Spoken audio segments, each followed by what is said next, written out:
just went out.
We're out here walking around and it's so oddly quiet.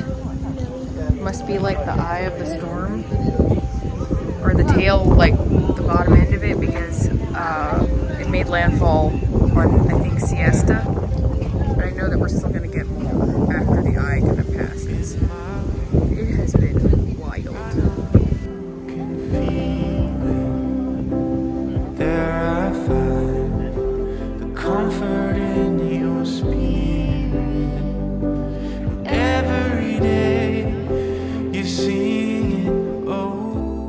Hey friends, welcome back.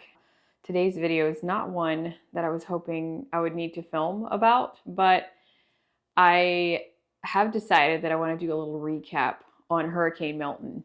It was on a lot of people's minds and a lot of people were invested in this. And for that, I just want to say right off the bat, thank you to all of you for praying.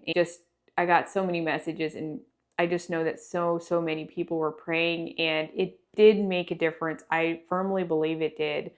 I had decided prior to it that I'm not going to vlog in real time. I do that sometimes and I just decided I didn't want to waste my energies on that. I have to put my full focus and energy on prepping for the hurricane, and a lot goes into it the couple days before it comes. And if you've ever been through one, you will understand that sentiment. There's a lot of emotions. There's a lot of prep. There's a lot of can be fear. There's a lot of moments of just really not knowing what to expect. And so I had decided I'm just going to do some filming here and there, and I'll just put that in the video. So hopefully the beginning part of this video, you could kind of see, the gist of it. But I am just so grateful for the Lord's protection and honestly the miracle that seemed to happen as Milton was making landfall. While there was just still a ton of devastation done, I don't think that it was nearly as catastrophic as was predicted or that it could have been. So we're just very grateful to be here. We're just so grateful to be safe, and our house is all just fine, and we're all here. We didn't decide to leave Florida. Evacuating or staying, there's no really easy way to do it. Either way is going to be difficult. And we did evacuate our house. Like we actually didn't have to evacuate. We were in the level E, which is there's levels A through E, and we were in level E. So I know that we could have stayed in our house, but we did evacuate to our church house, which is a certified hurricane shelter, and we sheltered there through Ian. My parents also decided to stay here in Florida. Their house they're staying at, they needed to evacuate. They were in level B or C, and it's pretty unheard of for level C to get evacuated. And I think, if I remember right, C was also, it might have been mandatory at the last minute. I'm not positive on that, but it was one of those like you should or encouraged to evacuate type of thing. But I think they were in level B, so they did have to just because of the risk of flood. So there's a lot of things that go into making the decision whether to evacuate or not. We are always listening to our local governing authorities. We're listening to local news reports. If you ever want to kind of follow the tropics a little bit more, follow Dennis Phillips on Facebook. He's often on Facebook but he's also with, I think, ABC Action News out of Tampa, I believe. But he has a really big following. He's very much calm, cool, collected. He doesn't play into hype. He's been doing it for years, and I feel like he understands things pretty well in this area. So he's a good one to follow, and I kind of stuck to him as far as that goes. We did obviously, look at a lot of other stuff too. So there was a massive evacuation that happened in Florida, and it was important to do so, especially along the coast. Helene had just devastated so many areas already. They were not even nearly at all recovered from Helene when Milton came through again. And so this was super devastating for that part of it. But I do feel like people listen to orders well, and I'm highly encouraged to always listen to your local authorities about evacuating, or even if you just feel like you need to evacuate, by all means do so. Everyone has got to make that decision and, find peace with what the decision they're going to make. And so you have to make that decision pretty early on. Otherwise, you're going to get stuck in the last day or two of just enormous traffic. And there was gas shortages. There was mass evacuations happening. 75 was clogged. Like I heard someone said it was like a parking lot. People were stranded on the road. They were trying to get tankers through. This was like Monday or Tuesday or whatever, trying to get tankers through to get to gas stations who were out of gas. That also was not ideal. And I know that it took literally forever to get to places. And so I was glad at that stage of the game that I decided to stay here. Mainly because it's hard either way, whether you're staying or going. So there's no easy way to do it, but you've got to make that decision for yourself, I feel like, and listen to your local stuff. So that being said, we're not in a flood zone. We're inland pretty far, like, I don't know, 8-9 miles off of the coast. So as the saying goes, run from the water, hide from the wind, which is the case here. And we knew that we could go to our church, and Mom and Dad kind of felt more comfortable going to the church as well. So that's what we ended up doing. We did board up the house. Nick spent quite a lot of time boarding up some other people's houses and helping other people. And that's often what goes into stuff here. I would encourage, if you're a northerner and you own a house down here, please make sure that you have your stuff prepped. Next time you come down here and you don't have plywood and stuff, go get plywood by all means. There's always shortages. There's just madness the couple days before trying to, do things. The morning of the hurricane, a lot of guys from church, and Nick was even out helping. They were still trying to board up the morning of the hurricane.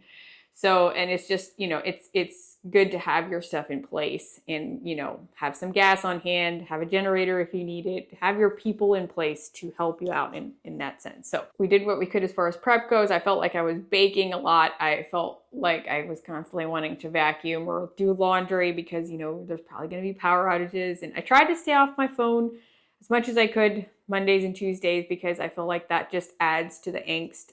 Keep focused on what we're doing and, listen carefully to, the local stuff and what we're supposed to be doing and things like that. So the whole process of getting to a hurricane is extremely exhausting because you don't know exactly where it's going to land. Everyone knows it can still change within hours before it makes landfall.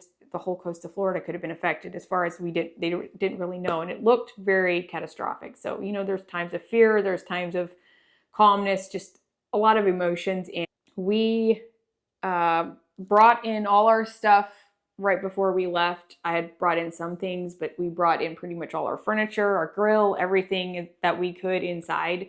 And we'd boarded up the main outside windows of the house. And it's kind of all you can do. And it's the weirdest feeling to leave your house not knowing what you're going to come back to. So we left for church around noon. It wasn't even windy yet at all. It was raining, stuff like that, but we had not gotten the massive amount of rain that we thought we were going to get the couple days before, which is a huge blessing. So we went over there, kind of got our little stuff situated. We took things to sleep on, although we didn't plan to sleep very much. In those situations, it's not always the best sleep. The church did have a generator, a big one to power everything. And that one worked until midway through the night. Then the belt or something tore on it, I think. And after that, it was a little iffy. But after that, the worst of it was over. So The tropical storm force winds didn't start hitting us until, I would say, late afternoon. We started seeing some gusts, and I would say a lot of people started losing power around the 6, 7:30 mark in there. And I could communicate with our neighbors. Most of the neighbors on our street all stayed. We were texting with some friends who stayed in their houses here in town and stuff. So obviously you're watching the radar a lot, and then the kids had friends to play with, so they were distracted. They thought it was kind of an adventure, So that's great for them. And we kept watching the radar, and we kind of knew early on in the morning that it was directed pretty much straight at us. Now the wobble could mean it could go, a little bit north or south. There were so many things prepped and staged ahead of the storm. DeSantis does a really, really good job at getting things ready before the storm ever hits. There's, linemen in place, and I'm so, so grateful for all of the linemen across the country who've come to help and just be here, leaving their families. And for those of you who have spouses who are leaving, or children, or whatever, I'm just so grateful for you all and for just the sacrifices. Even with the whole Helene, thing, there's just so much stuff that has happened the last couple, weeks. It's just been quite something. So that night, we saw that all of a sudden, as the storm was getting closer, the bottom half of it looked like it was starting to kind of weaken, which we knew ahead of time. They were saying that the wind shear from north or whatever is going to break it up a little bit. It's going to weaken the storm, and that's what we were all just praying for. So many people were praying for that it would weaken. I saw a video of a radar of watching the storm move its way in, and the bottom half just like kind of goes away. If it would have kept coming full force, I feel like our town would have just been absolutely decimated. And I'm not going to act like it wasn't a ferocious storm, because it really was. We saw that, and we did have some hope, because it looked like the bottom was kind of weakening a little bit. And so anyway, it made landfall around 8:30 in the Siesta Key area. At that point, I think at some point we lost power, but we had the generator back on again, so that kind of helped, and we could still communicate. Cell service started to get spotty here and there for some people, but for the most part, throughout the storm, we could still communicate and stuff. When the winds started hitting full force, I'm not sure exactly on the sustained winds anymore, but I think it was over 100 miles per hour. And it is hard to grasp how strong those winds are if you've never experienced it. And we had like this carport type of situation in front of the church. Like, it's all built, it's very strong. Like, you could kind of stand under there and be somewhat protected, and yet you can kind of experience the wind part of it.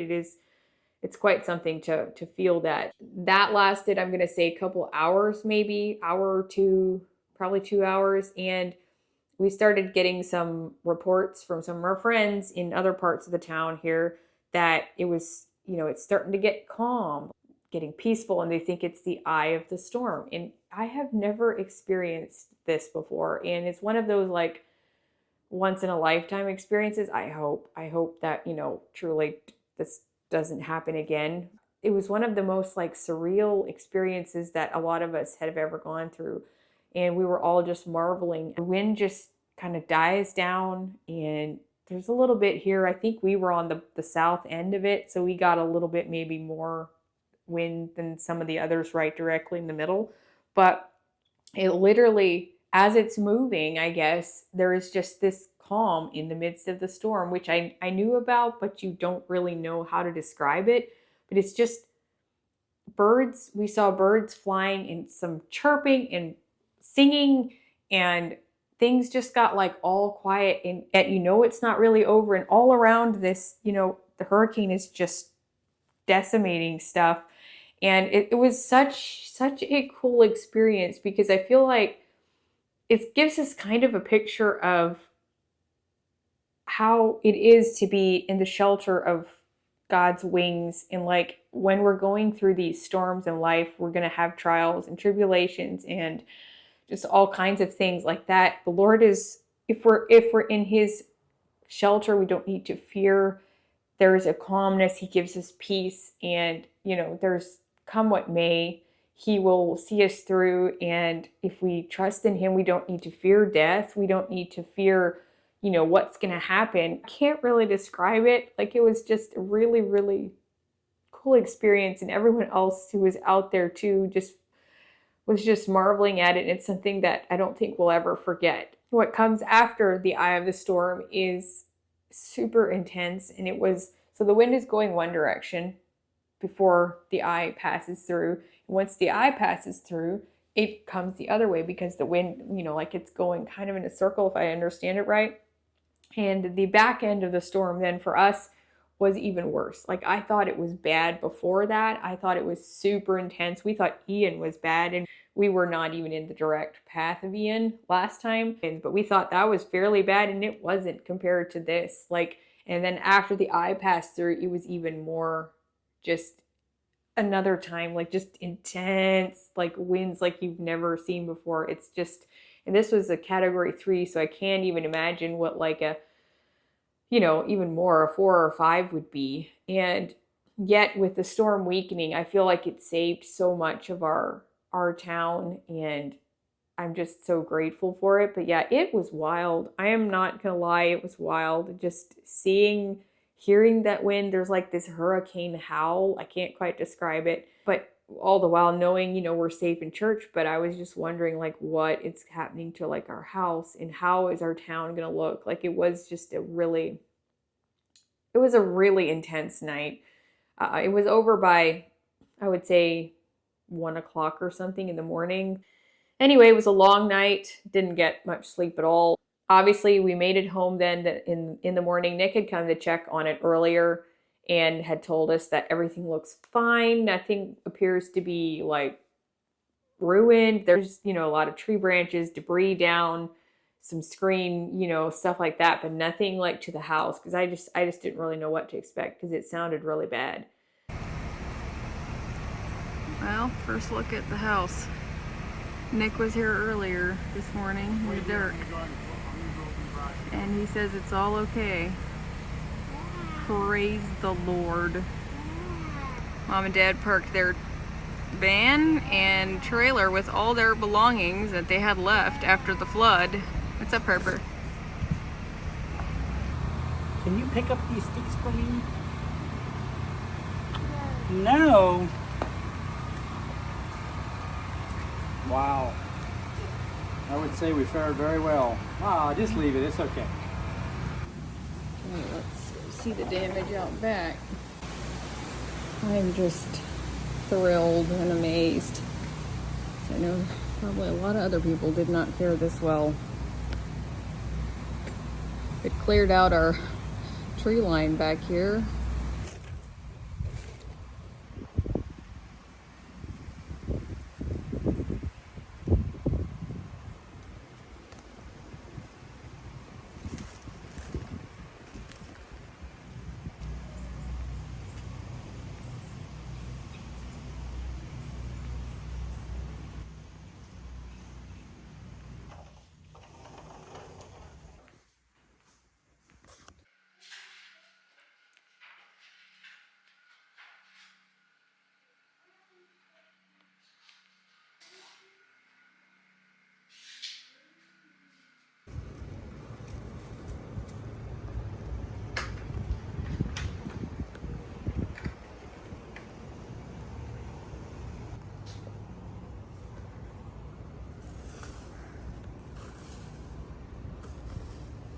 There was a lot of trees down, debris, a couple, I didn't see the worst part of it, which is out by the coast. They don't let people on the barrier islands for, a while. There is a lot of devastation. There's a lot of power outages. Actually, we got power back Thursday morning, forenoon, close to lunchtime. And so we can't complain at all. We had hooked up our generator, plugged the freezers in and stuff. I moved my fridge stuff out to the garage, to that one. And then we tried to take a nap because we were so exhausted. I don't think I slept really, but it was good to just a little bit at least doze and kind of rest your eyes and stuff. But everyone was pretty wiped from the whole experience. But after that, you kind of just get to work and you start cleaning up, and everyone's kind of out and about. Some of our friends showed up to see if we're okay and see what's happening because they couldn't really get a hold of us, and vice versa, we couldn't get a hold of them and stuff. So everyone was okay. Everyone we knew of was okay. Most of the people, I would say, that I know had stuff like tree limbs, branches, debris. The oaks make a big mess and stuff like that. There's a lot of stuff, but it's not something you can't maybe recover from. And people help people. I just see the good in humanity come out through these situations. And I know we've seen that up north too. And you do what you can. Everyone just kind of works together. You kind of have to just plug through day by day, make food if you can, go help people if you know they need help your neighbors. Maybe you can do laundry for people. And we had some of our friends come over multiple evenings just so they could get out of, because their electric wasn't back on and stuff. So we had them over, for dinner, and a lot of, efforts to try and help each other, clean up debris, cart it off. Nick did some of that yesterday and stuff. Again, the day before, he's helping my dad again. Today is Wednesday, so it's a week after the storm. And there's still a lot of work to be done, but I haven't heard reports as far as the electric goes, how many people are still without power. But I would say the majority of people here should be about getting power back. I think they had been estimating by Wednesday, but I feel like they made extremely fast strides, all things considered. There's a lot of people who, had to go 5-6 days, probably 7 days, a week or whatever, but I would say they did a really good job in getting it, back up and running. But I obviously can't speak for everyone because I know it's not the case for everyone. So you almost have like this survivor's guilt throughout the whole situation, even like when you get your power back, like you feel bad because there's so many who, don't have it. One really big blessing is that the weather cooled down a lot this week, and especially like nights, it was going into like the 70s some, and even tonight, I think it's supposed to go into the 60s, like we're having some fall weather. The boys have gotten their share of helping clean up debris, and Jackson's over with my dad and Nick today cleaning up the Cronley place, the house that flooded. That whole yard area got a lot of debris and stuff, so they're over there cleaning that up today and stuff. So yeah. Well, chainsawing in shorts, that's a no-go. That's not gonna work, huh? Well, the sawdust goes. So I'm gonna have to go back to the hussa. You're gonna have to go put jeans on, huh? Yep. Well, thankfully it's not super hot today. It's just Florida, you can't wear hussa. Hussa is pants, by the way. Well, this is my first time coming back here to see what's happening. Let me turn around here. The boys have been picking up some stuff. What in the world? Look! Oh, did you see that butterfly? Oh my goodness. Look at that. I cannot believe this. Those are zinnias. And there's a couple of cosmos that are actually peeking through, which I didn't even think would survive because I just planted them last week. And look at this. Cannot believe it. Onions and carrots. They're actually coming up. And these were herbs that were already started that I planted. Uh-oh, the peppers got a little maybe demolished there. Wow. I had not planted anything in here.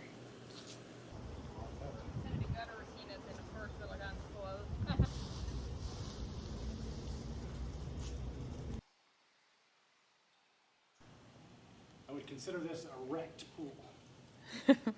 She wrecked. Hey, at least it's not like green or brown. Oh yeah, no, it's good. I'm just trying to make so Brent doesn't have to completely spend an hour here when he gets here. Yeah, for sure. We've got some piles of branches sitting in different spots in the backyard and the front yard. We have it pretty much together as well, so. Checking on a client of Nick's. He has a house. Looks like some of the fence blew down. Hi. We are over in Pinecraft. I saw some pictures of Pinecraft Park. Looks fairly demolished.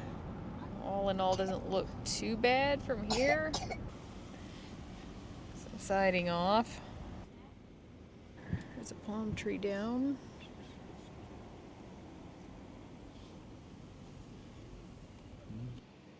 There's Pinecraft Park.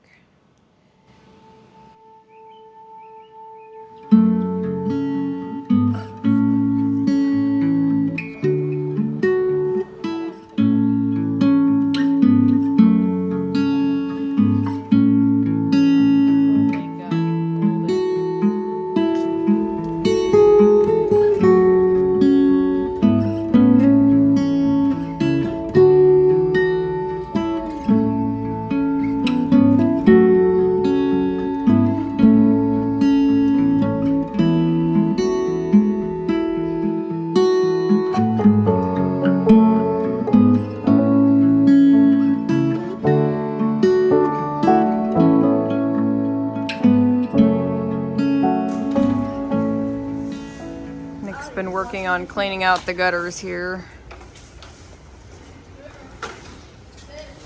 There is a God. There is a God. He is alive. He is alive. In Him we live. In Him we live. And we survive. And we survive from death, our God. Created man. He is our God. The great I am. The great I am. I'm gonna leave it at that, and I hope you all enjoyed the video. Thank you all for watching. I'll see you next time. Bye.